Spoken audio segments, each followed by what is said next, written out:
Akhirnya apa? Masyarakat minta kepada saya untuk turun ke situ. Belum dilantik jadi bupati gitu ya. Tapi ketika waktu itu saya di Jakarta, dilantik saya berangkat ke sana 3 hari saya keliling ke masyarakat. Mereka tuh cuman senang ketika ada pemimpinnya datang. Ini aja kan, dia itu mau benerin jalan kan tadi. Oh itu jalan nasional, nggak bisa kan? Anggaran ada, jalan jelas bolong, tapi nggak punya kewenangan. Nggak bisa. Saya kebayang dalam public policy yang losernya yang sangat menderita adalah terutama kepala daerah. Karena anggarannya terpotong. Siapa yang nggak rugi ya kan? Iya.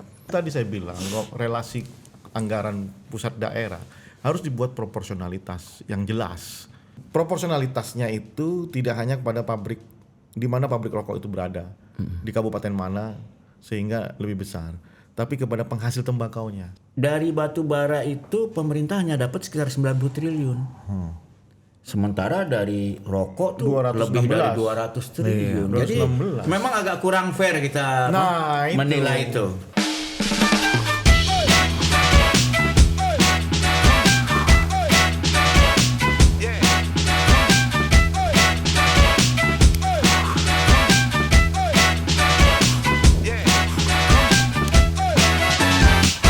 Oke, welcome to Total Politik dan sudah bersama dua senior saya, Pak Bupati Rio Prayogo Atau Mas Roy ya. Mas Rio. Mas Rio. Ya, kalau Mas Roy itu setelah Beda. jam 10 malam. Oh. Panggilannya Mas Roy. Iya. Kalau Dan dari pakai kacamata hitam kalau malam sebelum ya. jam 10 itu Mas Rio. Mas Rio. Kalau sore, Kalau siang, kalau pagi jam 9 Pak Bupati. asal jangan ria aja nanti. Dan senior kita BHM ya kan, Mas Bapak Iya. Harimurti, thank you Mas. Iya. Dan di sini udah ada kopi khas Situbondo nih Mas. Iya dong. Kopral, Iya. Java Arabica. Aku tuh taunya Situbondo itu adalah wilayah maritim karena Iya. yang dibayangkan ya, kamu kalau udah masuk wilayah Situbondo setelah Paiton, itu sepanjang mata memandang bangun tidur, pantai terus. Pantai. Iya. Tapi kok ternyata ya kalau seperti kita pernah bahas kan, salah satu penghasil tembakau. Salah satu ternyata punya produk kopi juga. Ini kan produk perkebunan Yang sudah ekspor. Oh, Sudah ekspor. jadi sebenarnya Situbondo itu bukan cuma laut ya Mas ya? Jadi Situbondo itu memang orang kalau mau ke Bali dia pasti lewat Situbondo. Apalagi dari darat. Nah, sepanjang pintu masuk selamat datang di Situbondo, itu sampai selamat tinggal Situbondo. Itu laut semua itu. Oh, jadi benar kata orang sepanjang mata memandang laut. 155 kilometer.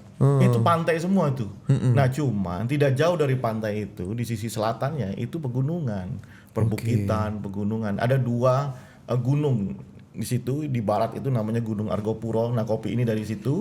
Satu lagi ada tempat kopi di dekat pegunungan Ijen. Ijen, iya, kan? iya. Itu namanya Kayu Mas gitu. Iya. Dan ini kopi-kopi Arabica ya? Kopi Arabica. Karena dari dataran tinggi Mas ya? Ya, kalau yang dari Argopuro itu ketinggiannya 1800 mdpl. Arabica juga. Jadi Ya. sangat bagus lah. Ini timingnya. kenapa namanya kopral Mas? Karena nanti akan jadi kolonel, kemudian jadi Bertahap ya? Bertahap, Jadi ya kan? UMKM nggak boleh langsung kan jenderal harus ya? naik kelas, UMKM naik kelas kan. Kalau UMKM langsung jenderal tuh bisa terduga TPPU pencucian uang ini kan? Belum berani mayor ya. Iya. Mayor Tapi kan Mas- bisa naik letkol. Tapi Mas Rio ini pernah ngomong apa namanya mau kan kita harus bikin inovasi daerah karena TKD-nya kan dipotong gede-gedean katanya Iya. nasional, makanya harus bikin inovasi dan salah satu inovasinya karena Situbondo tempat latihan perang mau dibikin ada wisata perang. Itu jadi tuh maksudku Jadi. itu betul itu. Jadi nanti kita undang lah semuanya. Jadi di situ itu ada tempat latihan militer yang paling komplit se-Indonesia. Dan sekarang baru selesai kemarin sebelum saya berangkat ke Jakarta itu kita peresmian bandara militer 2.500. Bandara militer tuh gimana Mas? Bandara militer. Tapi Punya TNI ya, punya TNI. punya Kemenhan. Oh, Kemenhan. Baru sedang dikerjakan. Lanut berarti itu ya, bukan juga ya? Ya, pangkalan militer. Pangkalan militer. 3 matra. Ya, ada laut, darat dan udara sekaligus. Itu pangkalan militer internasional. Kemarin baru kita bikin pengajian di situ, bersyukur ya kan. Kalau tanya orang Situbondo selamatan. Ya, selamatan karena kita pakai idiom lokal lah. Kalau 2.500 tuh Boeing 737 udah bisa mendarat ya. Itu udah bisa. Nah, itu dia saya berminta militer, tapi saya berharap karena di sini banyak sekali pondok pesantren dan banyak orang yang pergi haji dan umroh. Saya minta dan itu setujuin untuk haji dan umroh. Oh, Gitu. Karena Tapi itu asetnya Kementerian Pertahanan. asetnya Kementerian Pertahanan di tanahnya Pemkab Situbondo 300 hektar. Paten. Gimana Mas? Kenapa nggak minta sekalian fasilitas sipil, Mas?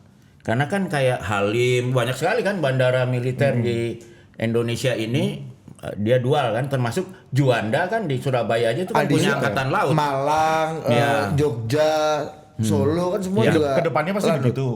BHM pasti kedepannya begitu.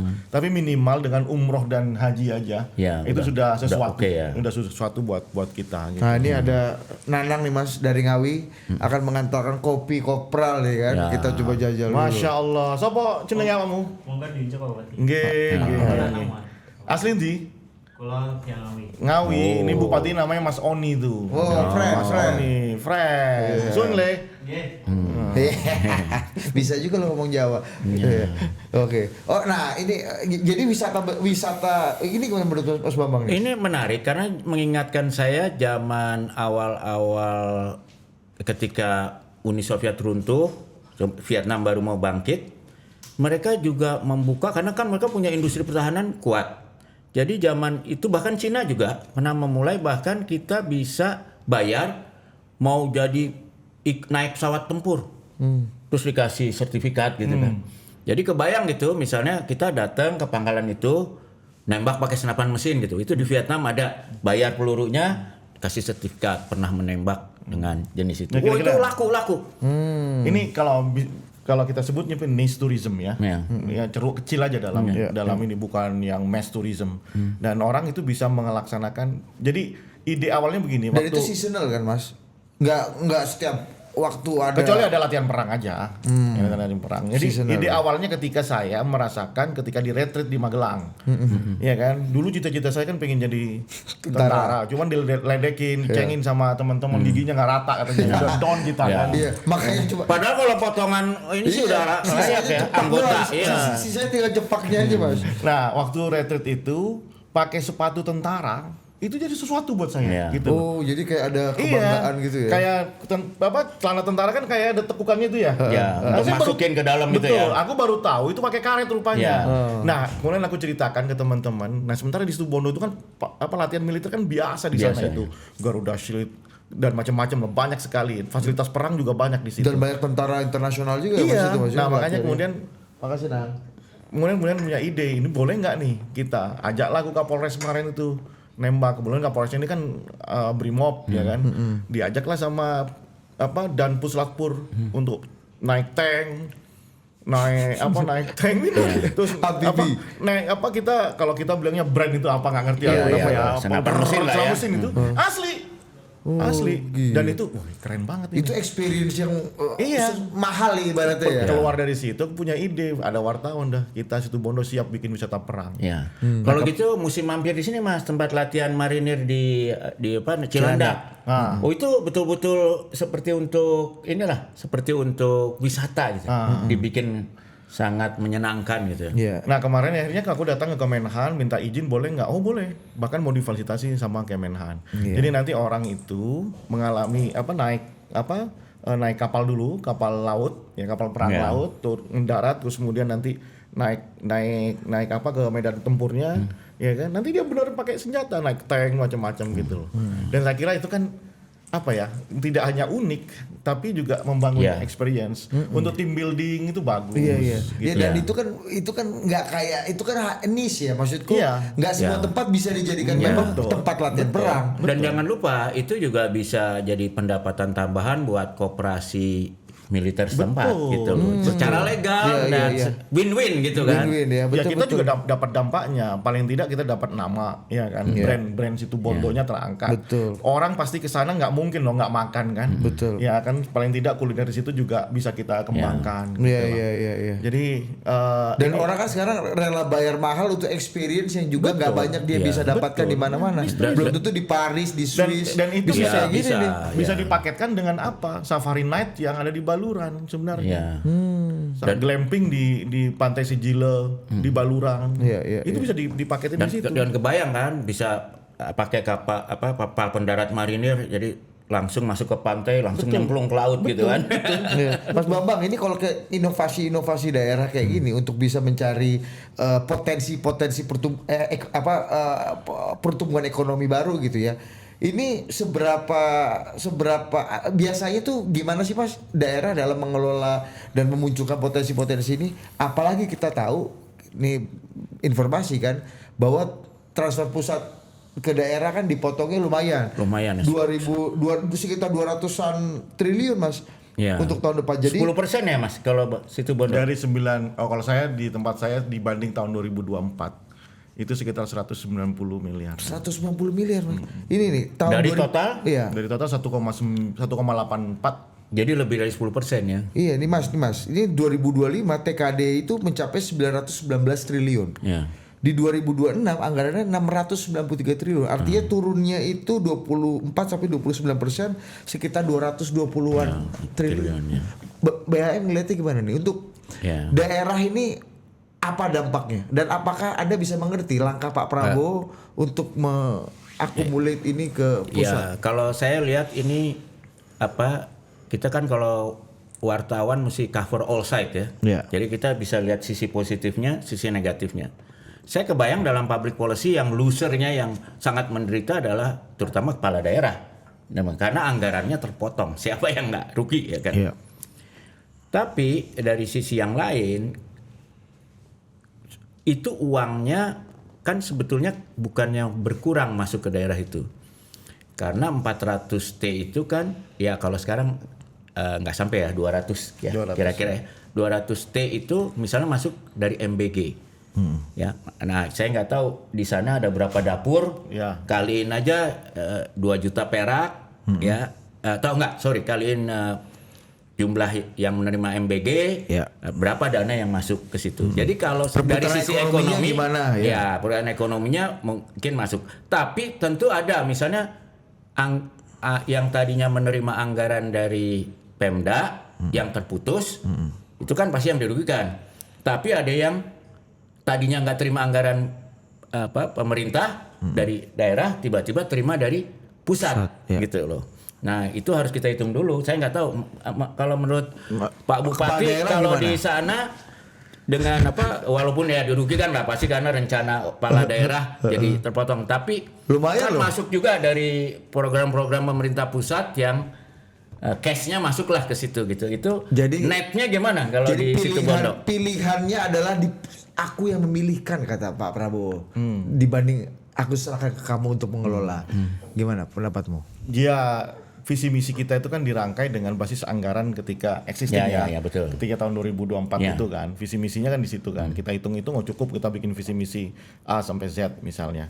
Nah, kemudian masuk kita dilantik, kemudian sekarang tahun menjelang 2026 berkurang 190 miliar.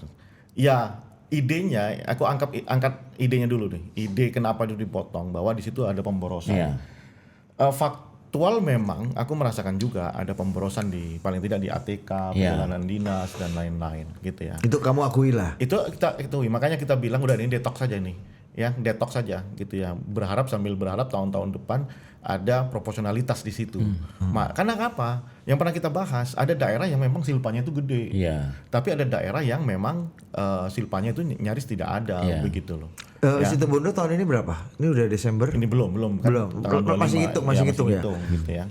Jadi tapi paling cuma berapa miliar aja lah. Gitu karena sisa penggunaan anggaran aja, bukan karena memang anggaran itu nggak bisa digunakan gitu loh. Itu. Tapi yang penting itu anggaran-anggaran yang menurut kita tadi ya bagus ya, misalnya anggaran untuk kesehatan itu nggak dipotong kan?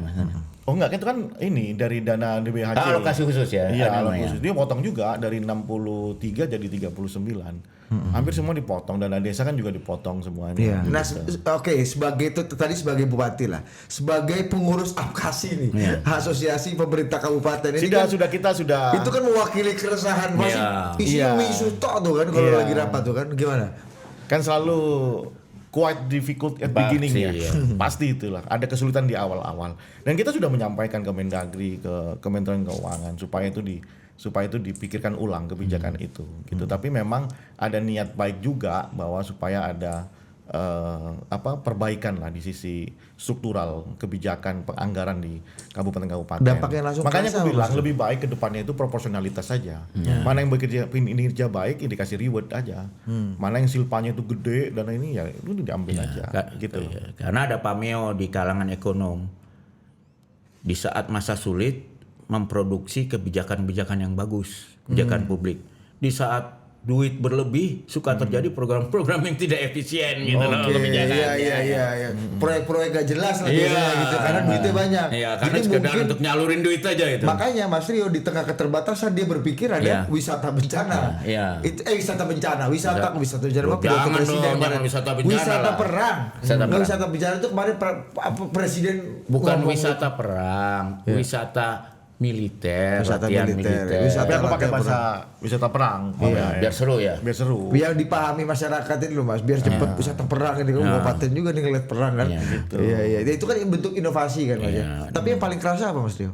Dan terasa gini loh, kita kan jalan di tempat kita ini masih 67% ya, yang kategori mantap. Mantap itu baik dan sedang. Ya, itu aja yang terasa. Harusnya kita bisa dorong betul anggaran itu ke infrastruktur, akhirnya berkurang. Terus yang kedua, sekolah-sekolah banyak yang rusak. 364 sekolah itu rusak. Waduh. Gitu. Tapi kemarin kita ajukan ke pusat. Ya. Mungkin tadi dibahas sama BHM nih. Ya kan kemudian kita dikasih dana sekitar 54 miliar dari pusat. Gitu. Jadi nggak masuk ke struktur anggaran di Ya. di Jadi masuk keuangan daerah. masuk bantuan pusat gitu ya. Bantuan pusat. Ya jadi bupati-bupati gubernur akan lebih banyak di Jakarta Iya. nih Mas untuk Iya. melobi pusat supaya Meyakinkan ya. meyakinkan bahwa anggarannya Iya. bisa kembali ke program-program prioritas yang nyambung pemerintah pusat dengan pemerintah daerah. Ya, harusnya begitu sih. Konsekuensinya gitu kan. Harusnya seperti itu. Karena Kebagian sekolah rakyat juga nggak, Mas? ya pasti semua kabupaten kan ada. Ya. Nah, tapi belum jalan yang di situ Ya. belum jalan gitu. Ini kemarin Mas Rio ada ini nih apa namanya jalan nih terima kasih pemerintah pusat nih. Coba kita lihat dulu nih. Ini kan nah ya yang kiri betul.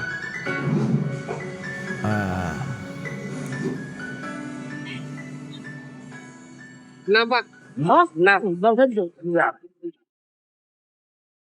Mewah ya. Tak kena. Makasih ya. Aduh, masyarakat Situbondo bilang makasih. Akhirnya dikit-dikit diperbaiki. Makasih. Masyarakat Situbondo mengucapkan terima kasih kepada Presiden Republik Indonesia, Menteri PU, Mas Dodi, dan yang punya balai di Jawa Timur, Pak David. Saya telepon barusan. Thank you. Kayak gini dong. Saya minta semua kan. Diganti beton. Ya apa itu, Pak? Iya, saya minta ke Menteri PU itu. Tapi ini baru sampai tanggal 19 Ya. katanya. Tanggal 4 April, 4 Januari ini lagi katanya karena Nataru. Ya udahlah nggak apa-apa lah. Ini yang dikeluhkan. Gimana Ya. Bang? Lihat. Ini Ini kan kalau misalnya dipotong tapi ya dapat seperti itu. konkret kayak gini kan, iya kan. Tapi kan harus bisa telepon, manggil Menteri PU aja Mas Dodi. Iya. Artinya kan udah akrab barang ini kan. Iya. Memang kalau saya lihat ya semua banyak kepala daerah yang sukses itu biasanya punya jalur yang bagus ke pusat. Makanya banyak anggota DPR yang pernah jadi kepala daerah itu pusat. Karena misalnya banyak sekali program pemerintah pusat itu harus diserap kan. Tapi mau bangun di daerah tidak ada tanahnya. Nah itu mereka nggak bisa. Jadi kalau saya ingat nggak Gubernur Fadel Muhammad dulu di Gorontalo kan berhasil dia tuh sediain aja tanah-tanahnya. Betul. Habis dia sediain tanah untuk jalan, dia bilang sama Menteri PU karena dia kenal di Jakarta kan. Tanahnya udah bebas bos, kalau mau bikin jalan sini Bikin tinggal lah bangun ini. gitu. Oli Dondo KB, Iya, Sulawesi Utara. langsung ya kan. Oh senang karena Kementerian PUPR apalagi sekarang dia takut kan anggarannya diambil sama Menteri Keuangan karena nggak terserap. Jadi kalau daerah-daerah menyediakan tanah-tanahnya ini semua kementerian senang. Kementerian Kesehatan, mau bikin puskesmas itu tanahnya udah ada. Ya kan? Pendidikan mau bikin sekolah, tanahnya udah ada. Jadi kalau semua Pemda ini fokus saja menyediakan tanahnya di tempat-tempat yang memang strategik, itu bisa dapat dana dari pusat yang besar dari kementerian. Berarti konsekuensinya harus kenal dan harus mau melobi Jakarta dong Mas. Ya, Jadi nggak mau bisa nggak tuh mau. diem di daerahnya Nggak mau. Itu berpangku itu tangan. semua pemerintah daerah nggak cuma di Indonesia ya. di Amerika Serikat aja gitu kan, ada yang namanya anggaran dari federal. Itu keniscayaan saya kira ya. Keniscayaan dalam politik. Iya. Ya, jaringan, ya kan Iya. jaringan. Jadi pemimpin kan memang harus punya jaringan, punya Ya. ini. Di situ tempat latihan militer terbesar di dunia. Itu kan bisa lobby, Pak, ini kan daerah strategik nasional nih. Ini Kemenhan bikin infrastruktur jalannya dong, karena lewat tank amfibi nanti rusak, Pak, ya kan? Bisa kayak Nah, itu bisa dari dana Kemenhan. Jangan lupa Amerika sendiri itu yang membangun jalan-jalan interstate, highway, bendungan-bendungan tuh dari anggaran pertahanan dulu, dari US Corps of Engineer. Zeni ya. Zeni, jadi kan bisa manfaatin, Pak. Itu marinir Zeninya latihan bikin jalan di sini aja gitu, bikin jembatan di sini aja gitu. Jadi nggak sekedar latihan tapi jadi jembatan beneran gitu. Kalau ini tadi itu kan karena kami ini dilintasi jalan nasional. Ya. Sepanjang masuk Situbondo, selamat datang Situbondo sampai selamat jalan Situbondo, itu semua jalan nasional. Ya. Oke. Nah, karena dia itu ada di bibir pantai, sementara ketika di bulan-bulan 1, 2 itu sering terjadi banjir, ya kan? Itu jalan itu kan aspal itu kalah sama air ya. Apalagi kan? air laut. Tapi namanya masyarakat Situbondo pulang, ya kan, ya kan. Tahunya itu ya bupati tahu tanggung jawab gitu loh kan. Itu dia, makanya kemudian kami datang ke Kementerian PU, bertemu dengan Pak Menteri, kemudian kita ngajukan surat untuk melakukan perbaikan. Saya pengen di beton sebenarnya. Kalau beton agak awet lah 20 tahun itu, agak awet begitu. Itu aja. Supaya apa? Saya juga mengedukasi masyarakat bahwa jalan yang ada garis kuning itu adalah nasional. Kemudian ada jalan yang provinsi, ada jalan kabupaten, gitu loh. Ya itu tanggung jawabnya beda-beda. Beda-beda. Kalau APBD Situbondo untuk memperbaiki jalan nasional salah, ya kan? Nah masyarakat nggak mau tahu itu.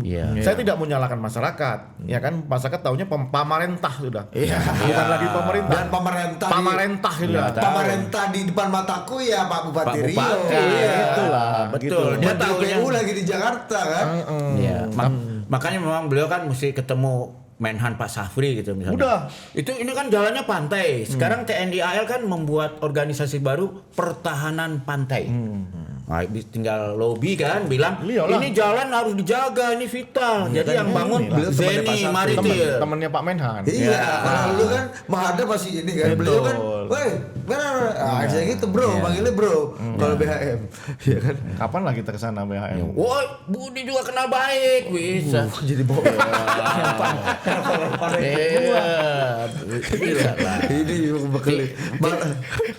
Udah BHM tolong dibantu di kakak tinggal kita. dibantu lah. Itu supaya latihan itu namanya kan sekarang bikin 500 batalion pembangunan. Iya. Nah, latihannya itu tempat latihan jangan hanya tempat latihan pendaratan dan Yon-TP itu, Yon-TP. ya, tapi juga latihan engineer jadi Zeni. Latihannya ada bentuknya nyata aja, bikin jembatan di situ, Dia bikin lebih ke tahanan pangan. Yon-TP itu batalion tahanan pangan. Iya. Iya. Ya itulah yang pertahanan pantai kan, bikin. Nah, Perlu dilobikan lah. Dan Situbondo udah punya inilah ya. Apa namanya bahan baku udah ada nih kan. Iya, karena kan Pangkalan bisa jadi proyek vital nasional kan. Udah jalan. Bandara itu di Situbondo. Alhamdulillah. Tinggal di ini kan ya, tinggal di apa namanya? Dikapitalisasi ya. Jadi tempat latihan militer marinir sudah ada, darat sudah ada. Ini kan bandara, 3 sekarang kan? Ada 3 matra. Satu-satunya di Indonesia. Mantap. Mas, gue pengen bergeser lagi ke topik yang lain nih. Mas Rio juga kemarin bersama Bang Bursa ya, Kanda Bursa ini APKASI ya, Asosiasi Pemerintah Kabupaten Seluruh Indonesia juga sempat pergi ke daerah bencana di Sumatera menyalurkan bantuan dan tentu saja ini bukan hanya penyaluran bantuan dan juga menguatkan kepala-kepala daerah yang juga terkena bencana di sana, tapi ini juga penting untuk refleksi refleksi sebagai kepala daerah dan buat kita semua gitu. Ini kita lihat videonya nih kayaknya ada nih. Hari ini kita di Kabupaten Solok menyerahkan bantuan kemanusiaan dari APKASI dan masyarakat Situbondo. Kabupaten Solok cukup parah terdampaknya. Mudah-mudahan bisa sedikit mengobati luka karena Situbondo juga sering terjadi bencana. Ini kepedulian sesama. Sebagai wakil ketua umum APKASI berharap semuanya juga turut mengeluarkan dana BTT. Situbondo juga nanti, ya. Hari ini saya bersama seluruh kepala daerah dan ketua umum yang kita cintai, Bang Bursa Sarnubi di Kabupaten Solok bersama Bupati Solok, kemudian mendampingi juga Bupati Karawang, Bupati Solok Selatan, Korwil Sumbar, dan Wakil Bupati Tanah Datar. Ini sumbangan Pak Bupati dari masyarakat Situbondo. Ya, nanti kita bagi beberapa, nanti juga BPT juga kita keluarkan, gitu ya. Mudah-mudahan diterima. Ya. Atas nama pemerintah daerah Kabupaten Solok dan seluruh warga masyarakat Solok mengucapkan terima kasih sebesar-besarnya. Salam hangat dari Solok untuk Situbondo dan tentu juga bersama Ketum Apkasi yang hadir pada hari ini. Oke, mantap. Apa cerita dari Sumatera, Mas? Iya, ketika terjadi bencana kita Apkasi bergegas menghubungi semua kepala daerah untuk untuk memberikan donasi dan terkumpul sebelum ada SE dari Mendagri ya untuk mengeluarkan BTT itu ya. BTT itu apa, Mas? BTT itu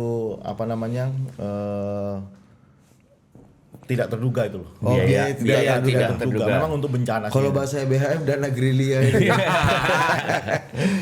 Ya kan. Nah, akhirnya terkumpul kemarin tuh ada sekitar 5 atau 6 miliar ya. Tapi masih terus kita fundraising untuk mengumpulkan dan kita bergerak. Ada 2 tim, ada yang ke Sumatera Utara dan Sumbar bersama ketua umum bersama saya dan ada yang ke Aceh Tamiang gitu loh.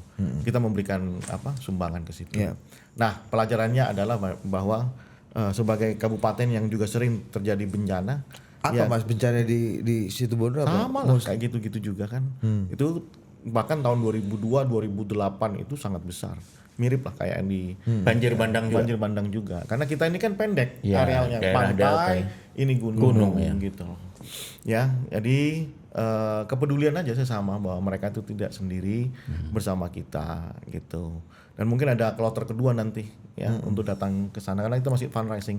Dan kita targetkan semua, saya berharap juga melalui podcast ini berharap juga kepala-kepala daerah juga mengeluarkan BTT 100-200 juta dikalikan 416 sudah berapa kita salurkan ke mereka karena paling parah itu Tamiang kan. Parah banget di Tamiang gitu.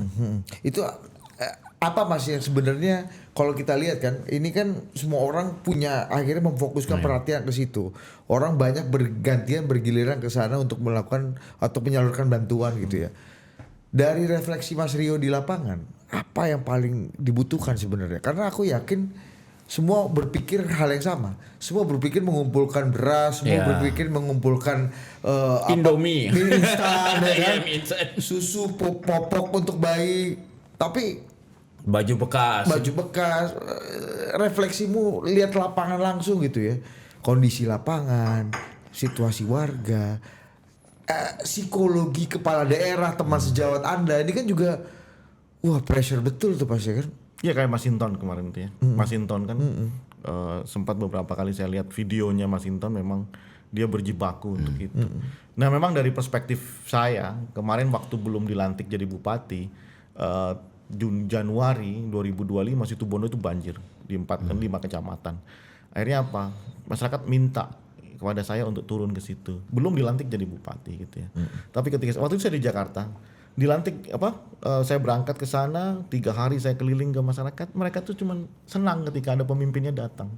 Gitu. Jadi memang cara pandang masyarakat kita itu melihat pemimpin tuh masih sangat ini ya, masih basic, sangat sederhana ya, sangat tradisional lah mungkin katakan. Nggak rumit ya, nggak rumit gitu ya. Mereka senang datang untuk ngobrol ini gitu loh. Ya, kalau bayangan BHM untuk seorang pemimpin sebagai seorang master public policy di Harvard University kan beda lagi dengan masyarakat gitu kan. Beda. Mindset kita beda sama di Western ya. Cara pendekatannya aja yang menurut saya masyarakat tuh butuh ya tadi saya katakan ini kayak anak kecil tidur gitu ya, kedinginan, tiba-tiba diselimutin sama orang tuanya gitu aja, dia seneng masyarakat gitu. Pendekatan yang menurutmu masih belum melihat refleksimu tadi ya dan kebutuhan masyarakat ya, yang masih kurang apa menurutmu? Ini masa-masa kritis juga nih karena penyakit mungkin mulai muncul, pemulihan rekonstruksi. Ya, semua sudah bergerak kan, semua sudah bergerak gitu loh. Cuman memang akses yang saya laporan dari Tamiang kemarin kan akses yang sulit ke sana gitu ya. Lampu macam-macam lah. Itu yang seperti itulah. Memang mengerikan sih, ya mengerikan. Makanya saya berharap semua orang bisa datang ke situ.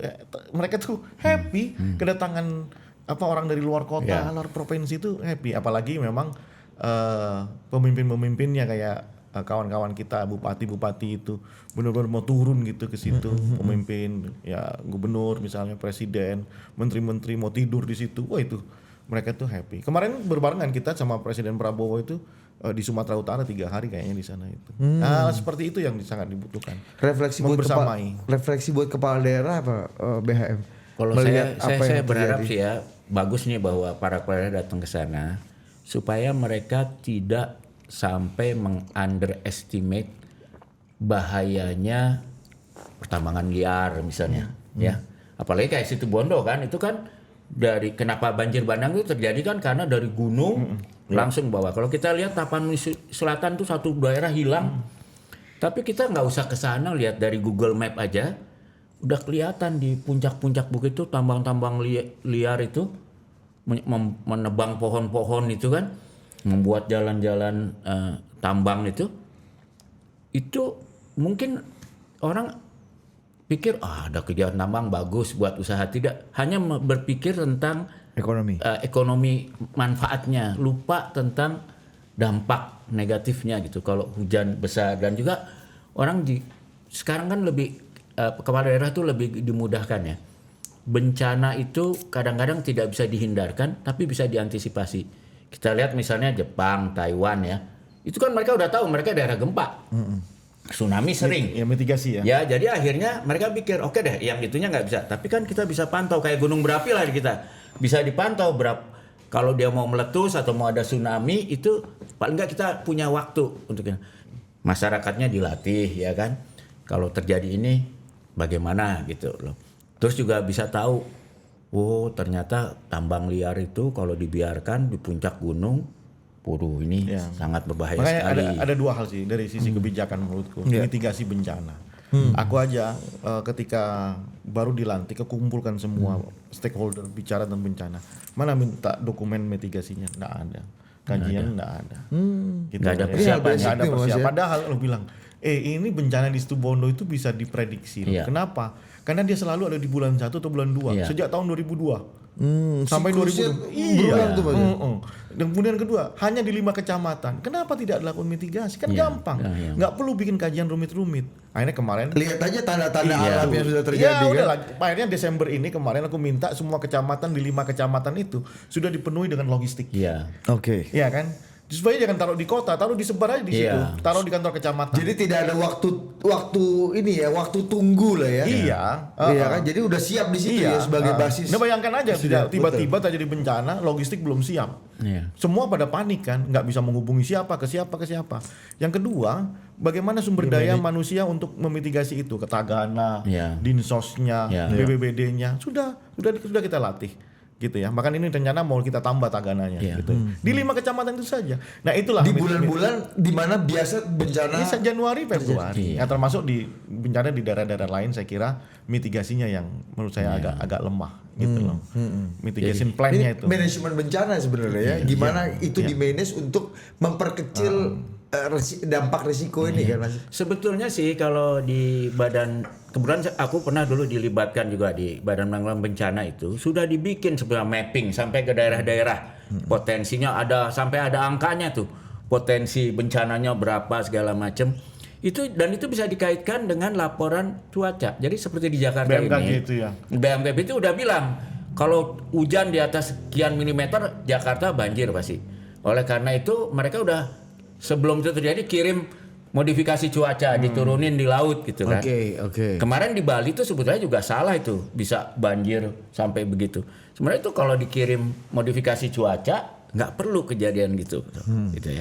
Jadi ini memang masalahnya mungkin memang harus reorganisasi oleh jangan Badan Penanggulangan Bencana, Badan Pencegahan dan Penanggulangan Bencana karena unsur pencegahannya tuh jadi BMKG itu harusnya. Iya, karena BMKG itu ada dari BMKB begitu tahu kan Situbondo hujan akan sekian bulan ini wah udah langsung minta ke BPPT kirim tolong bisa nggak diturunin curah hujannya supaya turun di laut. Tapi Sekarang jangan nggak ada. kebanyakan juga, ntar petani marah ya kan. Iya. Ya, kurang air. Apa sih Mas biasanya Mas yang problem kalau bencana dan dampaknya seberapa besar sih biasanya? Dia lu siklus bayangin bencana aja di rumah habis gimana coba Iya. bayangkan. Apa yang bisa dibayangkan dengan rumah yang sudah habis? Banjir Mas. Iya, belum lagi misalnya ada yang meninggal, Iya. gitu kan. Dan rumah habis aja, mau ngapain dia? Ya, sementara mereka rentan, masyarakat yang miskin, mungkin nomor telepon, akses terhadap kekuasaan kan terbatas. Iya, betul. Iya. Mau hubungi siapa, belum lagi kepercayaan diri yang down. Iya. Iya. Semua, memang kalau belum pernah ngadepin Iya. bencana, memang kita masih akan Ya, underestimate. betul. Gitu. Betul. Jadi kita belajar dari tsunami Aceh. Sebetulnya kan mumpung di Jakarta nih, misalnya Pak Bupati kerjasama sama mungkin di Jawa Timur lah dengan psikologi. Mereka udah juga tahu kalau ada bencana kirim tim untuk pemulihan psikolog ya, karena itu juga perlu, karena orang biasanya kena bencana bisa frozen. Makanya kadang-kadang perlu bantuan dari luar itu untuk memberi tentara apa segala tuh paling efektif, karena orang yang kena bencana tuh ada masalah, dia frozen, dia nggak bisa mikir aja, nggak bisa gitu loh. Iya, iya, iya. Jadi perlu ada intervensi Trauma healing dari kan? luar ya. Trauma Iya, healing. iya. Dan juga ini kan sebenarnya sederhana, kalau banjir bandang itu kan masalah monitor di hulu. Sekarang kan ada CCTV murah lah, 300.000 aja dapat internet di mana-mana bisa. Di tempat blank shot beli itu PSN 8 juta antenanya otomatis. Dimanapun nggak ada blank spot sebenarnya di Indonesia itu dengan murah gitu ya. Iya, iya.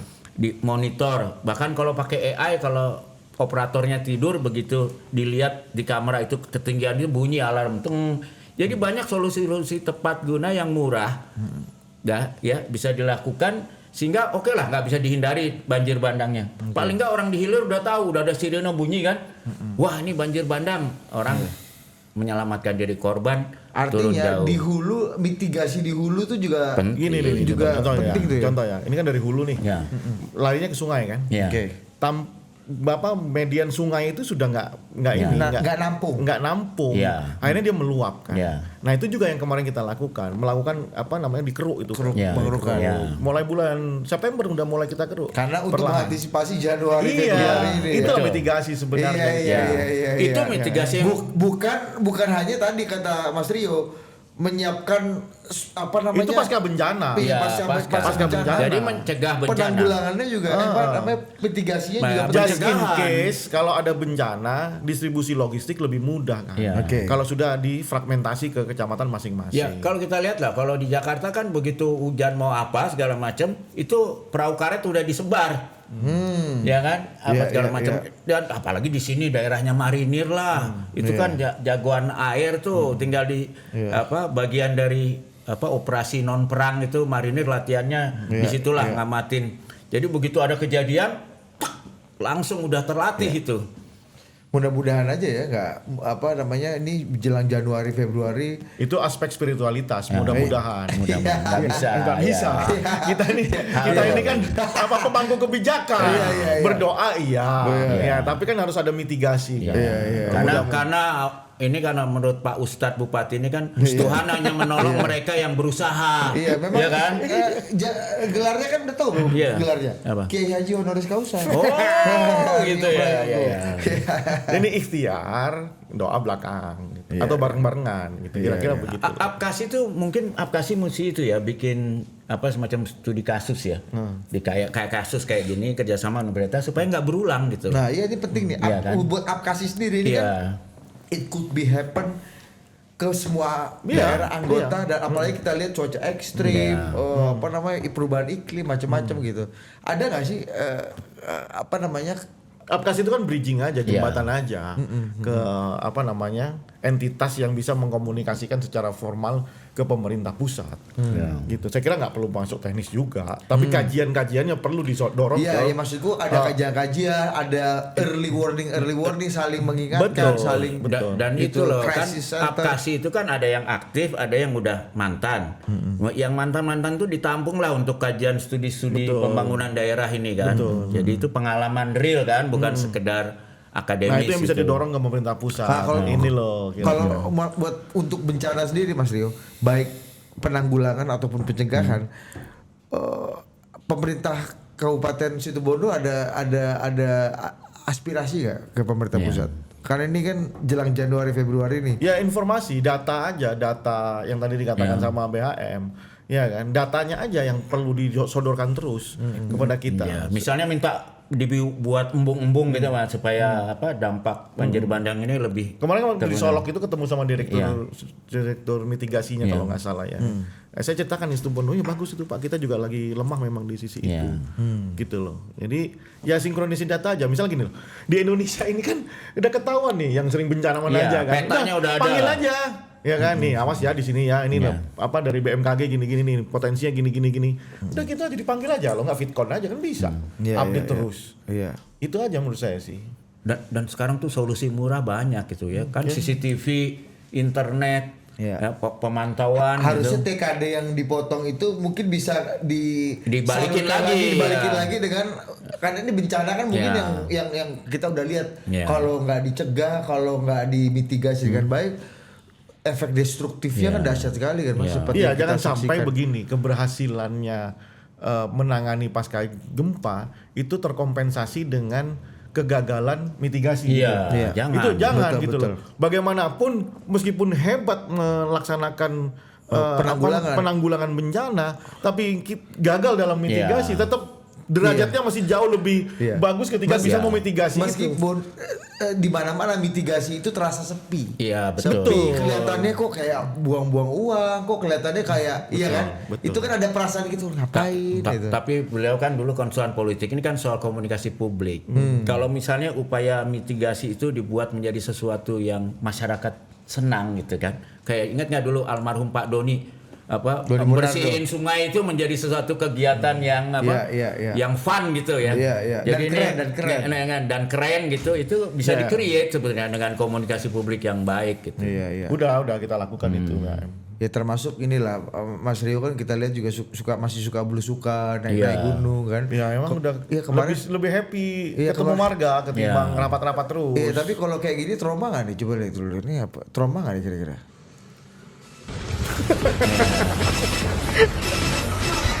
Paksa, tampare. Bawa ke bawah.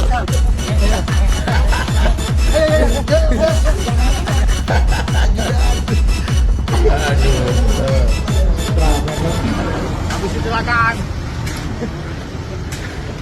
Masih ada ya bekasnya ya. Coba lihat dulu. Habis kecelakaan di jurang tadi.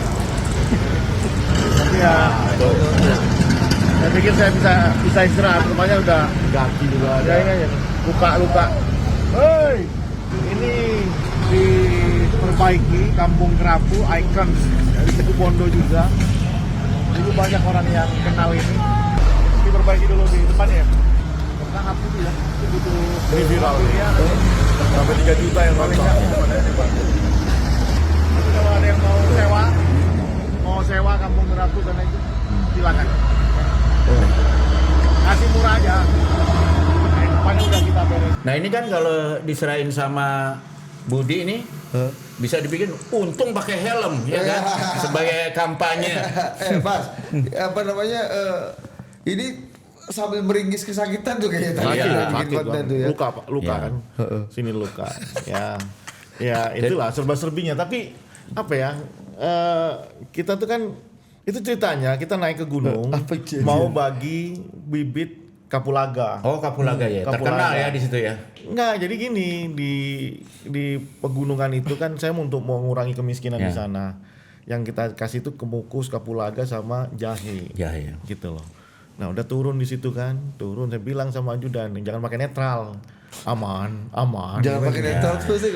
Kalau pakai netral, gigi netral, dia kan pasti pakai double rem tuh. Rem kaki sama rem tangan kan. Dia mau hemat bensin itu. Enggak juga lah. Dia bilang aja aman. Kan turunnya enak. Tapi pakai rem. Enggak ada kalau masuk satu. Engine brake itu. Betul. Pasti panas dan blong Betul, akhirnya. betul. Kalau masuk satu, dia bisa langsung engine brake. Dia netral. Netral, Bos. Aku udah bilang. Bergantung pada rem kaki sama rem tangan. Iya, aman mas katanya kan. Nah giliran udah begini, dia Itulah. kecelakaan lah itu. Ya, mudah-mudahan dinas lalu lintas memang pasang jangan pakai Pakai netral. Itu emang setapak memang. Terus Iya, emang dipasang foto bupati. Jangan mengulangi nasib bupati. Bukan, tulisannya begini, Bupati was here. Justru ini kan. Itu rombongan pada ini Oh, loh. iya, rombongan banyak itu. Rombongan banyak. Banyak. Dan yang masuk ada doang. Yang justru- Iyalah, karena blong. Iya. Gitu. Itulah. Untung bukan struktural, ajudan. Kalau struktural udah kupindah dia. tapi nggak ada kebalikan lah, nggak ada retur kan, ajudan ada kan, sini jalan ya kan. Orang Madura nih kan. Hah? Iya sama lah, itu kampung. Itu kampung. Tapi aku kebayang tuh bagus banget dipasang tuh gede itu situ tempat beliau jatuh bisa Iya. jadi kunjungan wisata nanti itu. Iya, Di mana bupati jungkir balik itu. Akibat Pak ajudan pakai netral. Jadi dia mau masuk ke jurang itu dalam loh itu. Cuman banyak pohon-pohon begitu kan. Dia mau masuk jurang aku lompat lah itu. Tadi yang apa? Ini tuh aku tuh. Gemeteran lah. Tapi ya apa ya? Iya. Tapi nggak trauma kan, nggak trauma belusukan gini nggak trauma kan. Jadi kebayangan monumennya dikasih juga barcode. Jadi kalau orang mau lihat gimana videonya langsung ke sini. 3 juta ya nonton, 3 juta. 3 juta yang nonton. Tapi belum luka masih banyak juga Nah, kecil kecil lihat lah luka itu. Tapi gini lah. Aku baru benar-benar merasakan jadi bupati kalau udah turun ke masyarakat. lapangannya. Apa? Betul. Apa ceritamu? Kita lihat jalan rusak. Refleksimu. Iya. Ya, jalan rusak. Nggak fair. Ada satu jalan itu sepanjang Indonesia Merdeka, Iya. BHM, nggak pernah diaspal. Iya. Nggak pernah diaspal. Bayangkan. Mohon maaf ya, kata seorang ustadz di sana, kiai itu, dia mengatakan, untuk mandi wajib saja orang kesulitan. Iya.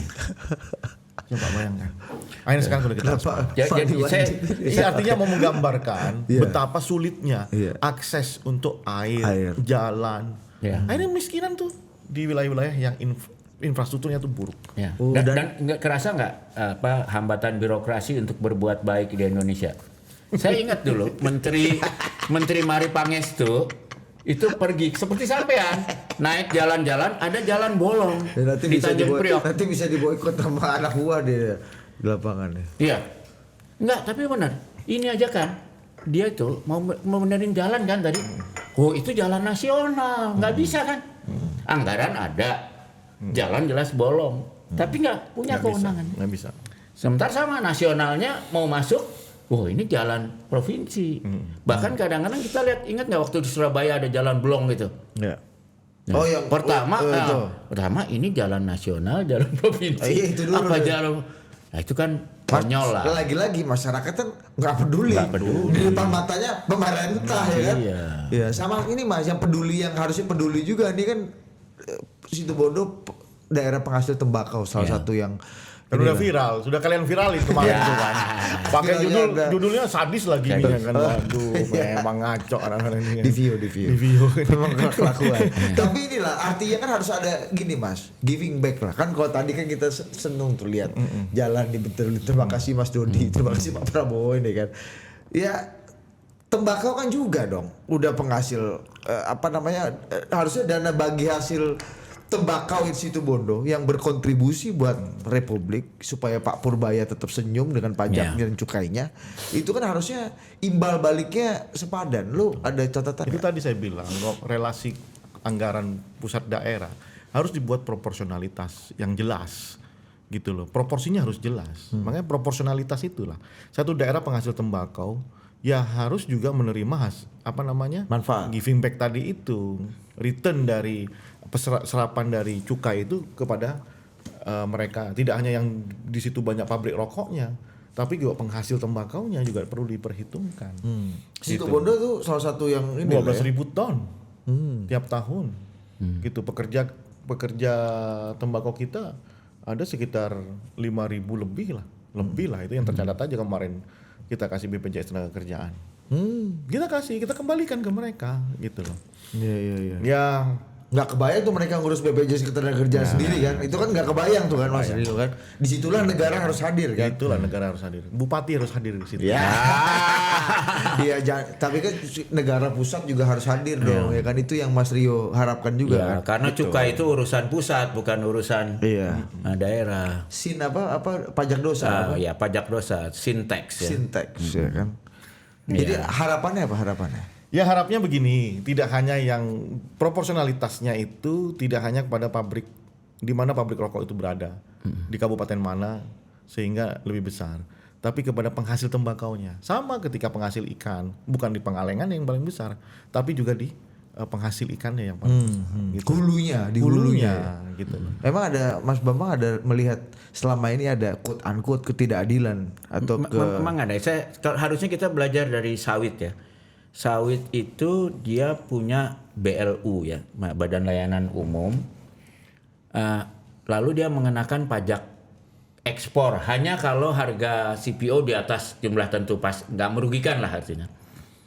Nah sebetulnya di situ sudah ada pembagiannya, hasilnya dari situ dipakai untuk hilirisasi dari industri sawit ya, kembali ke industri lah gitu.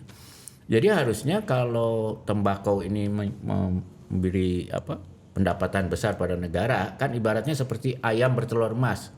Jangan telurnya aja yang diambilin, tapi harus ada kebijakan membuat ayam yang bertelur emas ini sehat sehingga telurnya tambah banyak. Kalau perlu beranak pinak. Iya. Harus ada investasi supaya dia beranak pinak sehingga yang menghasilkan telur emas ini makin banyak gitu ya. Bertelur dengan nyaman ini ya dan bahagia ya. Iya, kan? jangan dicekat-cekat malah kan mati dia ayam telur emasnya hilang ya kan.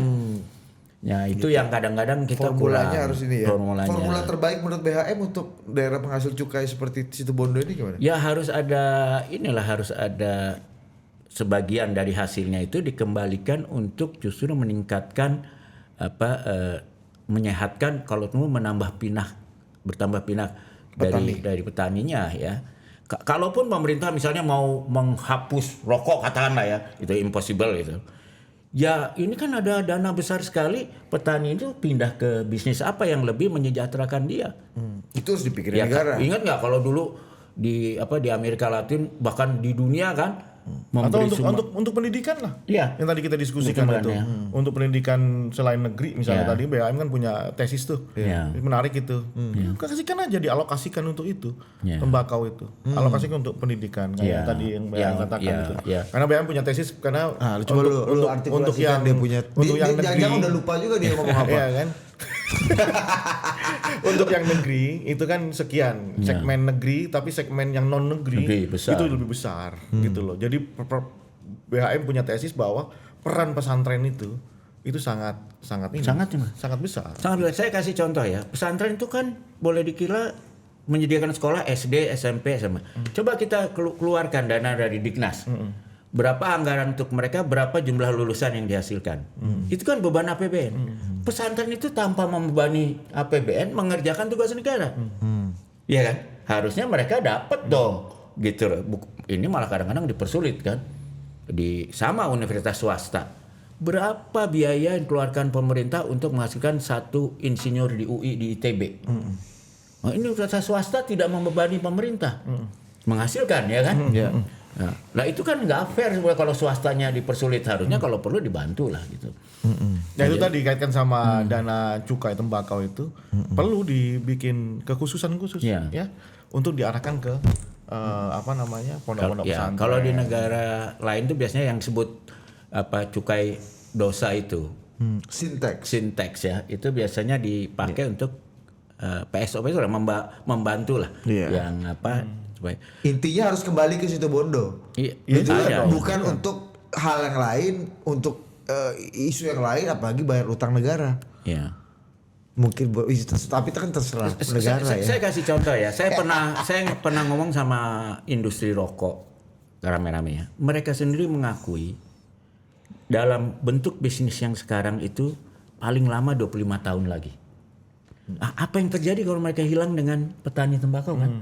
Harusnya kan sebagian dari dana cukai rokok itu disisihkan. Kalau mereka nanti transisi kemana? Supaya mereka siap masuk ke tempat yang lebih baru dan lebih sejahtera. Jadi BLK-nya disiapin, penampungan pendidikannya, pendidikannya betul.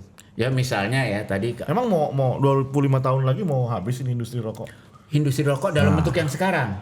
Karena itu kan mereka mulai cari gimana rokok yang sintetik, yang vape misalnya, atau rokok Mereka juga sediakan misalnya kan rokok itu yang dianggap berbahaya itu kan terutama second hand karena orang yang nggak merokok kena balanya.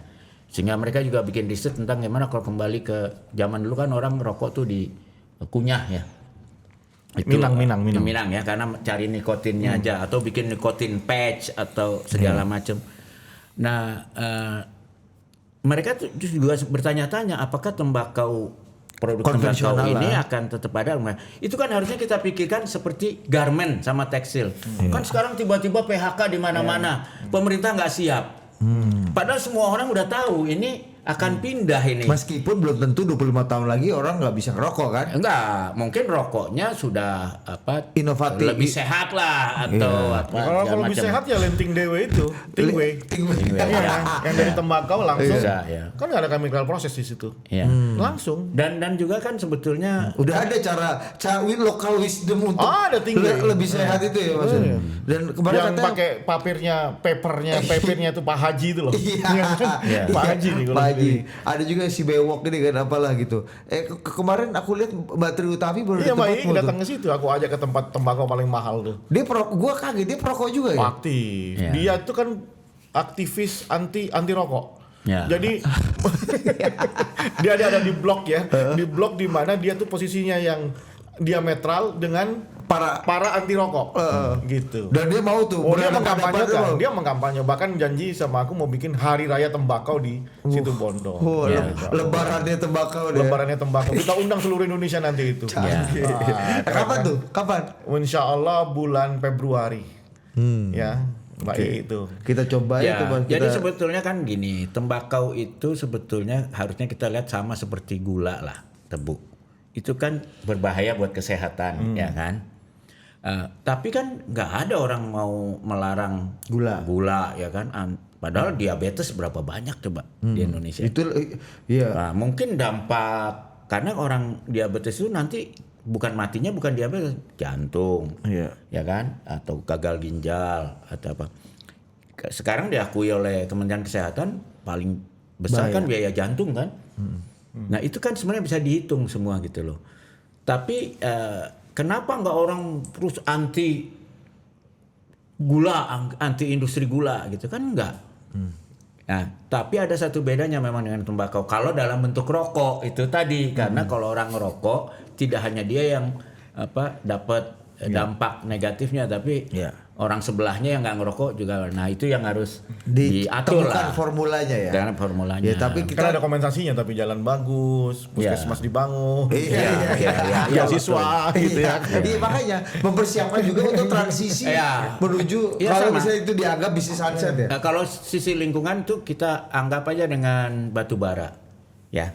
Batu bara tuh kan membuat climate change, membuat kita susah bernapas, sakit Tapi dari batu bara itu pemerintah hanya dapat sekitar 90 triliun. Sementara dari rokok tuh lebih dari 200 triliun. Jadi memang agak kurang fair kita menilai itu. Itulah. Makanya harus disuarakan terus supaya fair. Apalagi punya temuan tadi. Aku juga baru tahu nih BHM nih. Apa tadi? Jadi memang saya kebetulan dulu diminta zaman Menko Ekonomi Pak Darmin. Itu soal pertama kan kelompok anti rokok ini maunya kalau bisa dilarang bahkan ya segala macam. Lalu Pak Darmin bilang dia sendiri perokok rupanya.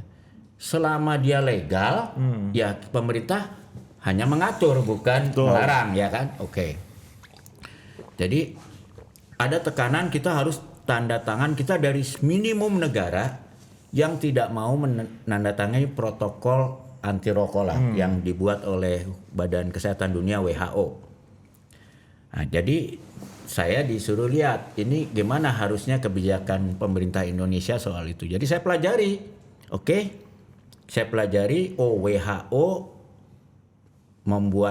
mengajukan protokol ini ke PBB karena menurut studi Bank Dunia secara ekonomi industri tembakau itu lebih banyak mudaratnya ketimbang manfaatnya. Jadi kalau itu dihilangkan ya gitu secara ekonomi. Dengan dasar itulah lalu dibikinlah protokol untuk menghilangkan industri tembakau lah kasarnya gitu. Oke, saya jadi penasaran kalau dasarnya studi Bank Dunia itu persisnya seperti apa studi Bank Dunia itu. Lalu saya pelajari. Betul, memang studi Bank Dunia itu konklusinya adalah lebih banyak mudaratnya dibanding manfaatnya. Tapi dia ada catatan, kecuali 5 negara. Karena kalau itu dihilangkan, mudaratnya bagi 5 negara itu jauh lebih berat ketimbang manfaatnya.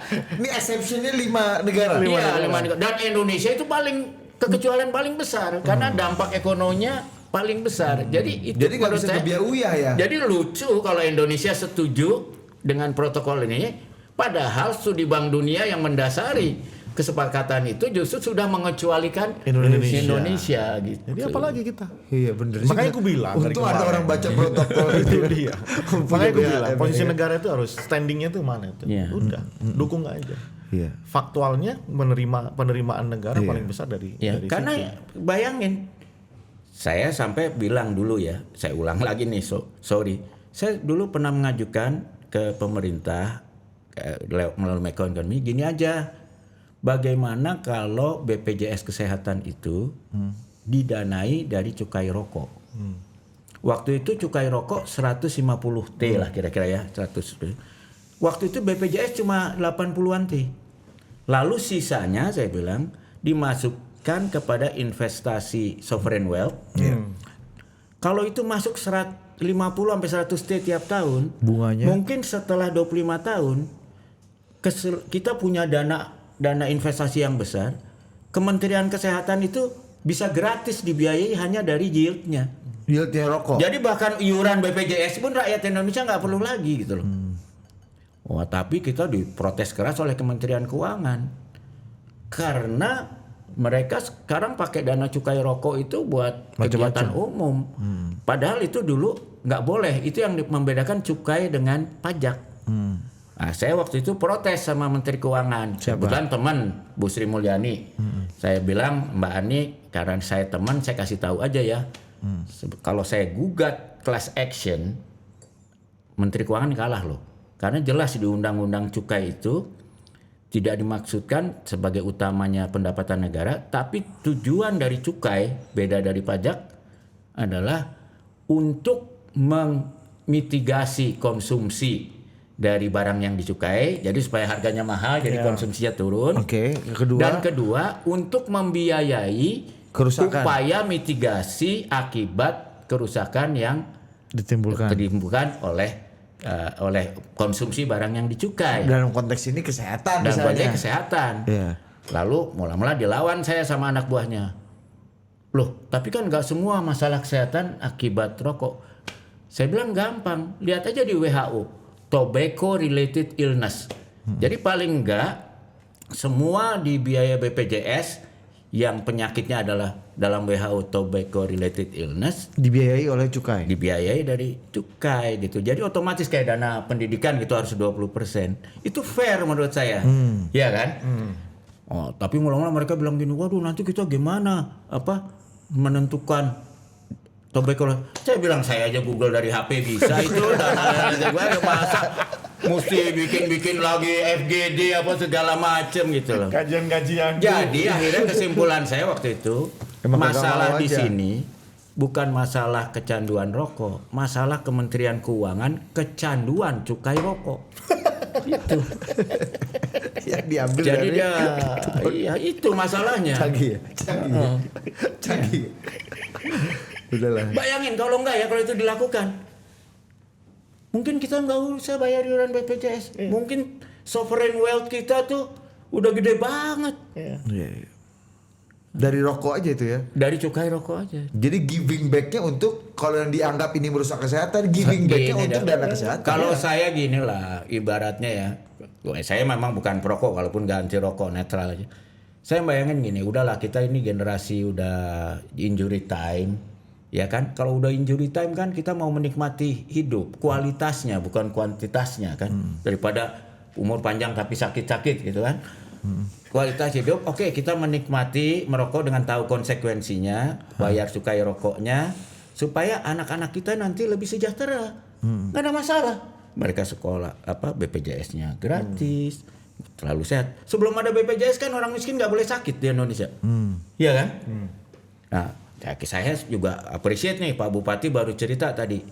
Bahkan di Situbondo sekarang tidak ada orang yang tidak punya asuransi kesehatan. Karena mereka yang di BPJS tidak dibiayai oleh Pemda, dibiayai sehingga universal healthcare istilahnya. Jadi orang sakit itu tidak membuat orang stres lah di Situbondo. Dan jadi miskin. Jadi miskin. Orang miskin berhak sakit gitu. Sakit. Iya.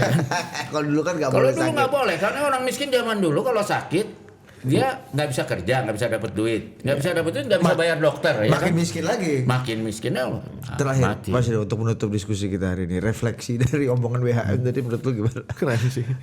Keren, bagus tuh benernya soal kecanduan tadi itu. Jadi saya memang butuh ya proporsional antara apa yang kita berikan terhadap apa yang kemudian dikembalikan kepada kita, terutama soal tembakau itu. Itu kenapa? Karena itu tadi saya bilang bahwa ini hajat hidupnya orang banyak di Situbondo, terutama di Jawa Timur lah, di Situbondo ya. Itu hajat hidupnya orang banyak gitu. Jangan terlalu ditekan-tekan. Tekan-tekan gitu ya. Ya, janganlah itu ya yang menghasilkan telur itu malah dicekek.